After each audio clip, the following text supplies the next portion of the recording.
മഹാഭൂരിപക്ഷം ആളുകളും വീട്ടിലേക്ക് കയറുമ്പോൾ സലാം പറയാറില്ല. പലപ്പോഴും മറ്റുള്ളവരുടെ വീട്ടിലേക്ക് പോകുമ്പോൾ സലാം പറയുന്ന ആളുകൾ സ്വന്തം വീട്ടിലേക്ക് കയറുമ്പോൾ സലാം പറയാറില്ല. കാരണം ഭാര്യയ്ക്ക് സലാം പറയുക, മക്കൾക്ക് സലാം പറയുക, മാതാപിതാക്കൾക്ക് സലാം പറയുക, അതൊക്കെ എന്തോ ഒരു കുറച്ചിലുള്ള ഒരു കാര്യമായി, ഒരു ഹയാഇന്റെ ഒരു ലജ്ജയുള്ള കാര്യമായി പലരും കരുതുന്നു. എന്നാൽ അങ്ങനെ സലാം പറയാതിരിക്കുന്നതിലൂടെ നമ്മൾ നഷ്ടപ്പെടുത്തുന്നത് വളരെ വലിയ നന്മകളാണ്. സ്വന്തം വീട്ടിലേക്ക് കയറുമ്പോൾ സലാം പറയുന്നവരെ അള്ളാഹു സംരക്ഷിക്കും, അവർക്ക് റിസ്ക് നൽകും, അവർക്ക് തൃപ്തികരമായ ഒരു സാഹചര്യം അള്ളാഹു ഉണ്ടാക്കും, ഉപജീവനത്തിൽ ബറക്കത്തും ലഭിക്കും. എത്രമാത്രം വലിയ ഖൈറാണ് എന്ന് ആലോചിച്ചു നോക്കൂ. അസ്സലാം എന്നത് അള്ളാഹുവിന്റെ പേരാണ്. സുരക്ഷിതത്വവും സമാധാനവും നിർഭയത്വവും നൽകുന്നവനാണ് അള്ളാഹു സുബ്ഹാനഹു വ തആല.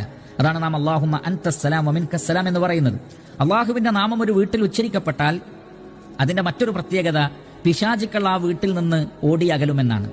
അപ്പോൾ വീട്ടിൽ ആളുകൾ ഉണ്ടെങ്കിലും ഇല്ലെങ്കിലും, ആളുകൾ ഉണ്ടെങ്കിൽ അസ്സലാമു അലൈക്കും വറഹ്മത്തുള്ളാഹി വബറകാതുഹു, അള്ളാഹുവിന്റെ ബറക്കത്തുകളും അള്ളാഹുവിന്റെ റഹ്മത്തും നിങ്ങൾക്കുണ്ടാകട്ടെ, അള്ളാഹുവിൽ നിന്നുള്ള പ്രത്യേക രക്ഷയും സമാധാനവും ഉണ്ടാകട്ടെ. വളരെ ബറക്കത്തുള്ള ഒരു പ്രാർത്ഥനയാണ്, ഒരു തഹിയ്യത്താണ്. അതിന് ഈ പറയപ്പെട്ട പോരിശകളും നന്മകളും എല്ലാം ഉണ്ട്. ആരുമില്ലെങ്കിൽ അസ്സലാമു അലൈനാ വഅലാ ഇബാദില്ലാഹി സ്വാലിഹീൻ എന്ന് പറയാവുന്നതാണ്. അപ്പോൾ ഈ കാര്യം, ഇതിന്റെ ഒരു പ്രാധാന്യം മനസ്സിലാക്കി നമ്മൾ വീട്ടിലേക്ക് കയറുമ്പോൾ, സാധാരണ ആളുകൾ വീട്ടിലേക്ക് കയറുമ്പോൾ മറ്റു പലതും പറഞ്ഞുകൊണ്ട്, മറ്റു പല വിഷയങ്ങളും പറഞ്ഞുകൊണ്ടാണ് വീട്ടിലേക്ക് കയറുന്നത്.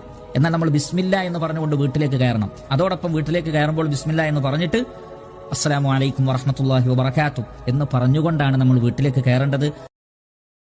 Download ShareChat.